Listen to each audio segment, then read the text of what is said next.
Hi, hello, how are you? This is Jillian with Far Out Tiny Homes. Today we're talking about my $1,000 composting toilet. Yeah, you heard me right, $1,000. And how to use it. All right, let's do this.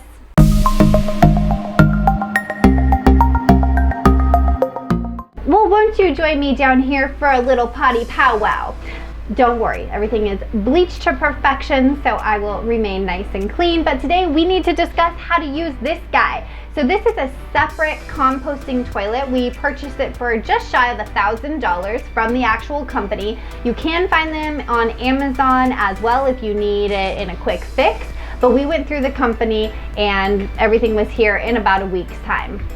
Why am I holding this cup? This is a pivotal part of the toilet process, if you will. Let's discuss signage real quick though. So when you open the toilet seat, this is a really great place to put signs of instruction. It kind of makes people stop. You don't want to be too wordy, you want to be real quick with it, but just let them know why. First, you have a mason jar at the back of the toilet, and number two, the things that they really need to look out for. So you'll notice that I have the mason cup pictured here, and I have where to urinate and then where to defecate, but you don't want to put the urine in there because that's what's going to create sewage. You just want to make sure you follow these rules so you keep the stink out of the house, out of the bathroom, and out of your mind, because there is nothing worse than that smell. And if you mess up, you're gonna figure out what I'm talking about. We just suggest filling this up with about 8 ounces of water, either before or after you use the restroom. And you're gonna use this water after you go potty to flush the urine basin.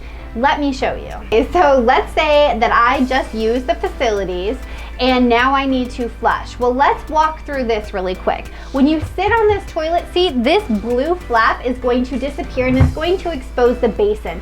A lot of people think this is where you go pee. That's incorrect.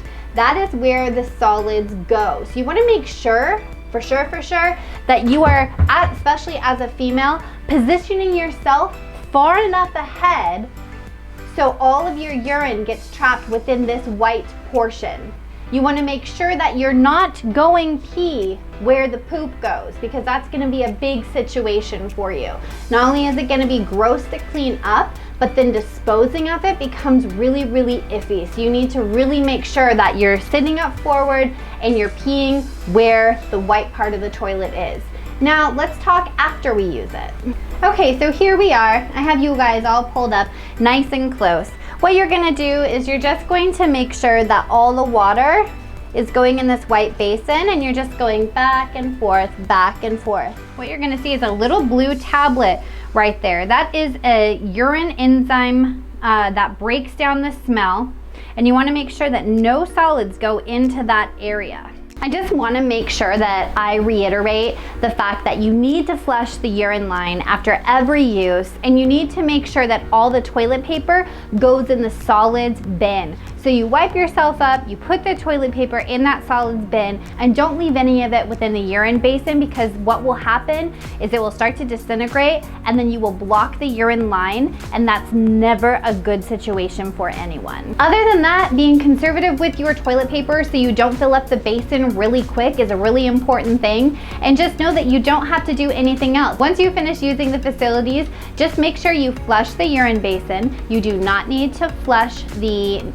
solids basin. Please understand that. And you put the lid back down, because that's gonna be what helps to mitigate smells. Wash your hands and go about your day. It is a super simple process, but just make sure you follow the rules. That is about all I have for you all today. I hope you find that this content was useful for all of you looking to purchase a Separett.